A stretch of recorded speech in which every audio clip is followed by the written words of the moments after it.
degli anni. On the second floor, the Holy Sister had their own flat. You know what is a flat? Apartment. And they used to live there. And on the third floor. Alors, moi j'ai choisi donc la fenêtre que vous voyez juste ici, avec les barreaux. Est-ce que vous avez une idée de ce que peuvent représenter les barreaux? Un cachot? Ouais.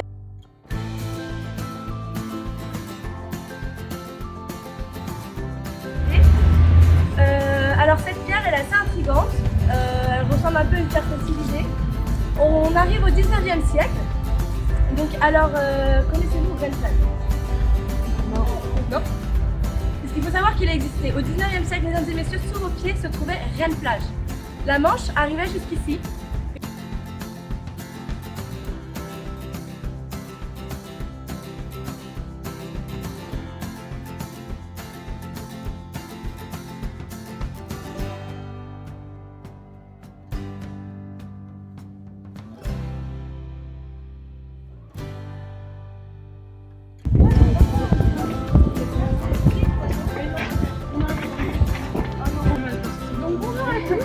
Heureuse d'être ici avec vous. On vous demande juste 3 minutes d'attention, ça ne dure pas très longtemps. Je vais juste vous parler de ce petit objet-là. Donc c'est autour de 1860.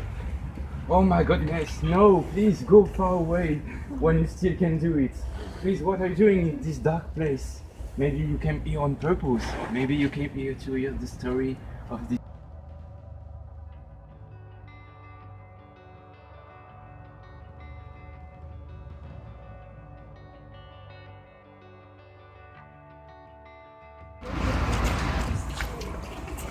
Tout le monde entend? Oui. Donc on voici juste devant l'église Jeanne d'Arc. Il faut savoir que avant c'était un ancien colombier.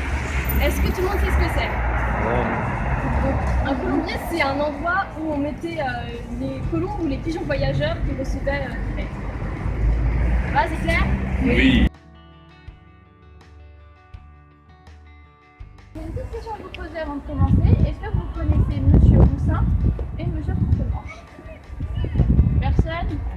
Donc Monsieur Roussin, on va retrouver une pancarte ici, donc c'est le nom de la rue. Il s'appelait Zacharie Roussin.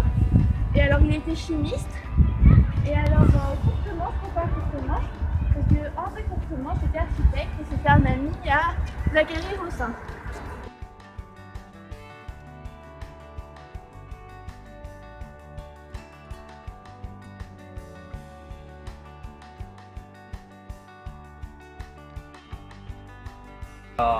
Hello everyone. So this is a tale tree.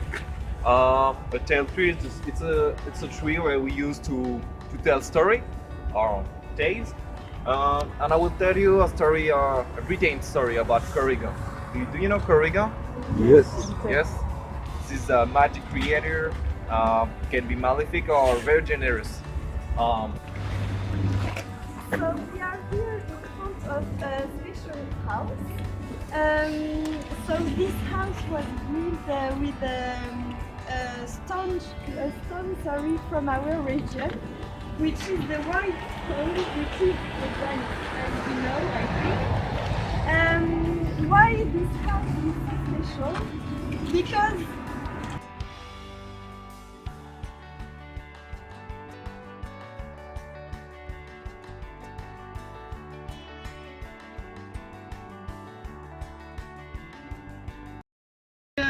au fin fond de Rennes, voilà un palmier devant une belle maison. Donc je vais vous raconter son histoire. Alors après avoir enquêté voilà, sur l'histoire de ce palmier dans cette maison, j'ai découvert qu'en fait ce palmier il est arrivé ici. En fait c'est dû au 14 juillet 2016. Vous vous rappelez ce qui s'est passé cet été? L'attentat à Nice. L'attentat à Nice sur la promenade des Anglais. Il y a eu 86 morts et plus de 400 blessés, 434 blessés il me semble. Dans les 86 personnes, il y avait la grand-mère du monsieur qui habite là, donc monsieur Caplier. Sa grand-mère elle est décédée du coup parce que le terroriste en renversant en renversant les personnes. Il y avait aussi les palmiers, comme vous savez tous, il y a des palmiers pour apprendre la Zélandais. Et le palmier il est tombé sur sa grand-mère, du coup, qui est décédée suite à ça. Et excusez-moi madame, je vous interromps, en fait votre histoire est totalement absurde. En fait, moi je suis guide spécialiste dans les gîtes de l'esclavage.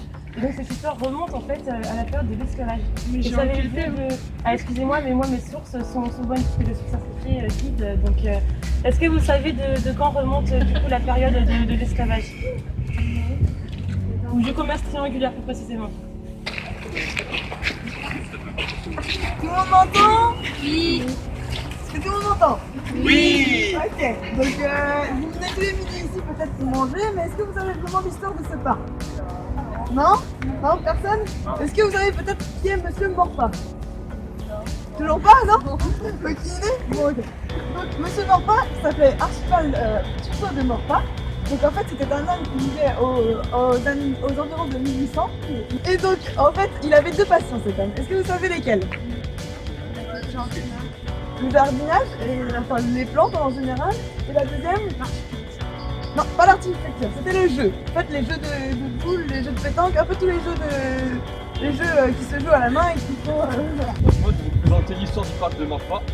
Il faut savoir que le parc de Morpa a été dessiné en 1936 par l'entreprise Beaux-Arts de Versailles.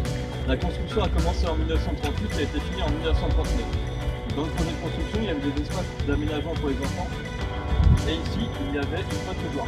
C'était également fermé pour des raisons d'hygiène, parce que il y avait beaucoup de bactéries et il y avait pas mal d'étudiants des lycéens qui les mangeaient, donc ils laissaient leurs papiers et leurs déchets qui étaient propulsés dans l'eau. Donc les responsables du parc, toutes les 3 heures, ils devaient faire un contrôle de l'eau pour mesurer le pH, le taux bactériologique de l'eau. Et ça demandait beaucoup trop de travail d'entretien, ils l'ont enlevé dans les années 80 et à la place ils ont fait couler une dalle de béton. Donc il y avait des jeunes qui venaient faire du roller, du skateboard, de la snowboard et depuis. Qu'est-ce que c'est qu'un arrêt de bus? Un arrêt de bus, c'est 3 murs, un plan, une poubelle et un banc. Qu'est-ce qui se passe dans un arrêt de bus en général? Quand on vient à un arrêt de bus, on peut rencontrer une personne, discuter avec elle, s'asseoir sur le banc.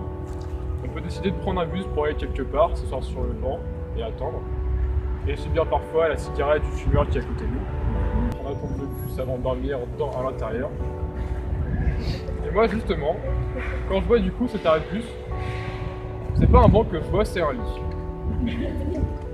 Donc, la raison pour laquelle je vous dis ça, c'est qu'en fait, ici il y a une personne que je croise chaque matin et chaque soir. Et donc pour l'imager, il porte, en général quand je le vois, il porte souvent 2 manteaux sur lui, 3 pulls. Et il est souvent en train soit d'installer ou de désinstaller son matelas qui consiste en fait en 2 tapis de gym qui range à chaque dans des sacs Super U.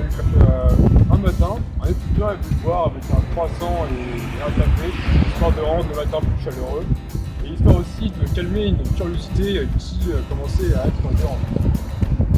Et en parlant avec cet homme, en fait, il a appris certaines choses et il s'est retrouvé dans une situation qu'il a cachée à certaines personnes, telle que sa copine Melinda, qu'on peut retrouver inscrite sur le banc de sa rue. La prochaine fois que vous passez, vous pouvez voir ses maladies. Il lui a expliqué que la vie est dure, mais cette difficulté, c'est la raison pour laquelle on vient de la vie. Quand il est dans cet endroit qui est en train de son appartement, il voit la publicité, et en ce moment la publicité qu'il y a aujourd'hui, c'est une publicité pour les événements, et on peut voir en dessous bâtisseur d'avenir. Gardez en tête